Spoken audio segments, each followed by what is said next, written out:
Seharusnya hari ini adalah panggilan untuk melengkapi pemeriksaan yang kedua. Tetapi sesuai persis dengan prediksi dokter, semalam dia mengupload story tentang dia yang menggunakan infus. Ya, dia menggunakan infus, dia mengatakan dia tumbang, dia sakit. Padahal kita tahu selama ini kalau dia dugem bisa sampai pagi, itu nggak ada kata sakit. Ini adalah salah satu bukti bahwa dia sebenarnya penakut. Dokter ingatkan ya DRL ya, yang kamu lawan kali ini bukan macan tapi serigala. Pemirsa, jelang pemeriksaan sebagai tersangka kasus dugaan pelanggaran perlindungan konsumen di Polda Metro Jaya, Richard Lee justru mengajukan permohonan penundaan pemeriksaan kepada pihak penyidik lantaran kondisinya tengah drop alias sakit.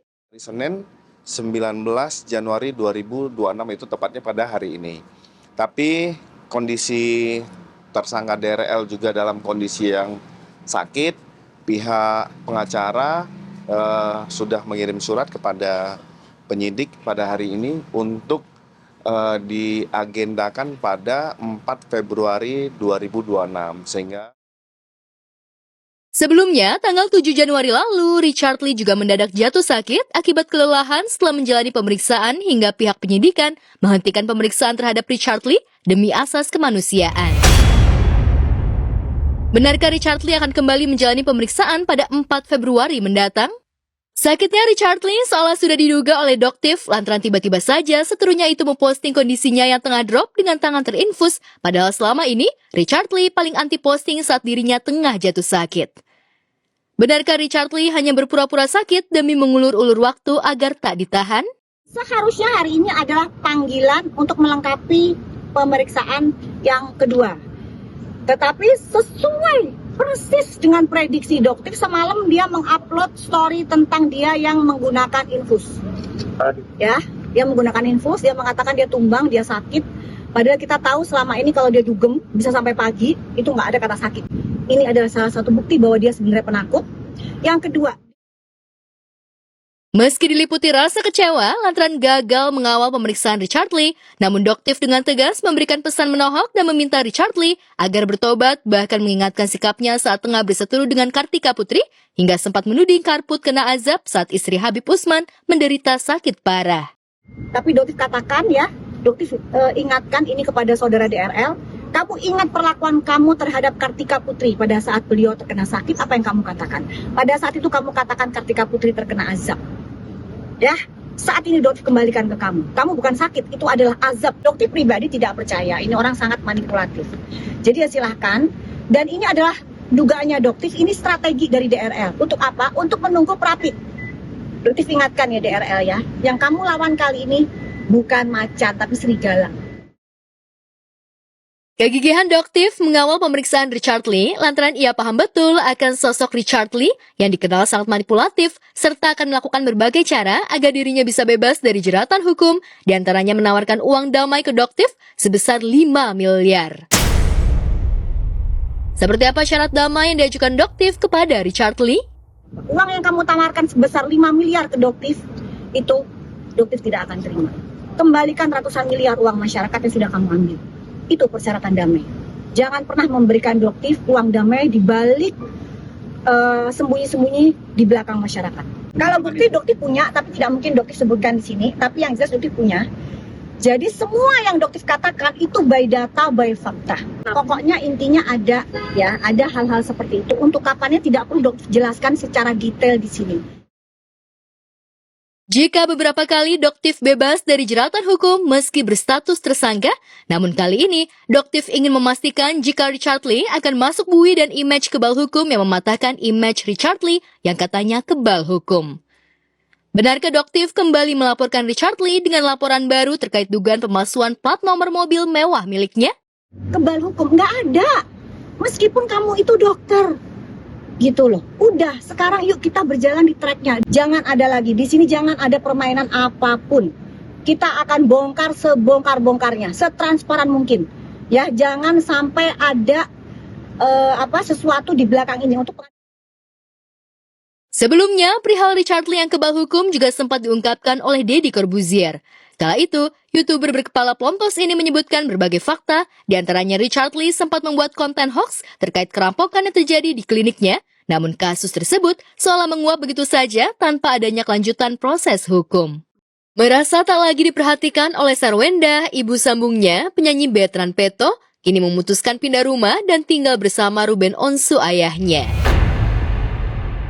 Kabarnya, Onyo begitu ia disapa, merasa tak nyaman lagi berada di rumah ibu sambungnya itu. Terutama semenjak kehadiran Giorgio Antonio, pria yang kini jadi kekasih Bunda Wenda. Ya, ikut sama ayah, nggak gimana-gimana. Bukan karena ya orang tuaku juga kan. Aku tinggal waktu kemarin di rumah bunda, itu bundaku juga. Aku sekarang tinggal di rumah ayahku juga gitu. Kerenggangan hubungan ibu dan anak ini sudah terlihat ketika Onyo memilih merayakan Natal dan Tahun Baru bersama Ruben, padahal di momen Natal itu, Sarwenda menggelar open house di rumahnya. Sementara Onyo juga tahu jika ayahnya tak lagi merayakan Natal karena mu'alaf. Namun demi menyenangkan hati Onyo, Ruben mengajak Onyo rayakan Natal di restoran. Karena emang aku sebagai anak pertama harus adil, bukan cuman aku harus tinggal sama bunda terus, tapi aku mau nemenin ayah juga gitu. Jadi sekarang ya stay sama ayah. Sebelum Gio hadir di kehidupan Wenda, publik pun tahu bagaimana kedekatan Onyo dan Wenda, juga kedua adiknya Thalia dan Tania. Layaknya sebuah keluarga, Onyo kerap menemani Wenda bekerja. Keduanya juga sering mengunggah aktivitas bersama di media sosial. Tapi kini, momen itu tak pernah terlihat lagi, karena Wenda lebih banyak menghabiskan waktu bersama Gio. Apakah Onyo merasa tersingkir? Nggak ada hubungannya ke sana. Pokoknya udahlah, maksudnya nggak ada hubungannya sama maupun itu Angka Gio atau permasalahan yang lain dan segala macam, enggak sih. Karena aku emang mau tinggal sama ayah aja. Jika Onyo tak merasa tersingkir, mengapa Onyo tak ikut Sarwenda berlibur ke Shanghai dan Hong Kong bersama adik-adiknya? Padahal di liburannya kali ini, Gio tak ikut. Wenda hanya memboyong kedua putrinya dan keluarga inti saja. Lantas seperti apa potret liburan Sarwenda bersama anak-anak di sana?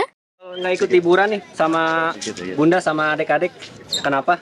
Nggak ikut liburan apa karena kamu sibuk Aku juga? kan masih kuliah kemarin, terus juga masih ada syuting kan. Januari kita baru liburan gitu, karena emang anak-anak mau pergi ke tempat wahana gitu juga. Anak-anak mau ke Shanghai sama ke Hong Kong aja, udah habis itu.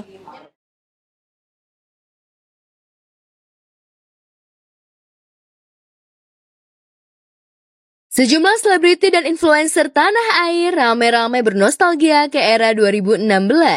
Dari Atta Halilintar, Cinta Laura, hingga Dian Sastrowardoyo dan Zaskia Sungkar mengunggah potret lawas 1 dekade lalu.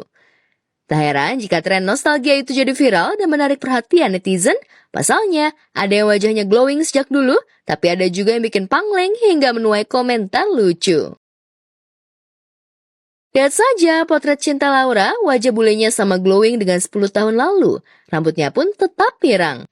Begitu juga dengan Rosa dan Jennifer Copen, tak satu pun perubahan menyolok pada wajahnya. Satu-satunya yang terlihat berbeda hanyalah gaya busana mereka yang mengikuti tren di eranya.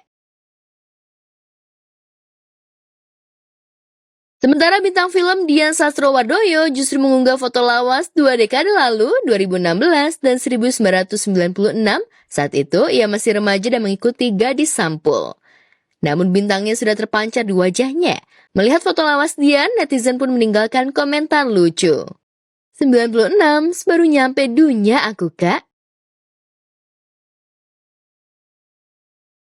Dari sekian potret lawas selebriti, mungkin foto Tisa yang paling mangling. Sementara Zaskia Sungkar juga tak mau ketinggalan ikutan tren nostalgia ini. Kia mengunggah beberapa foto lawasnya bersama Irwansyah. Meski foto tersebut memperlihatkan kenangan manis, namun Kia mengungkapkan tak ingin kembali ke masa itu. Seru sih, tapi belum ada Ukasha, Humaira, dan Baby You, jadi nggak mau balik lagi. Cari berita selebriti dan lifestyle yang lagi viral. Di sini tempatnya. Yuk subscribe, like, dan share. Oke Zone Vibes. All the vibes you need.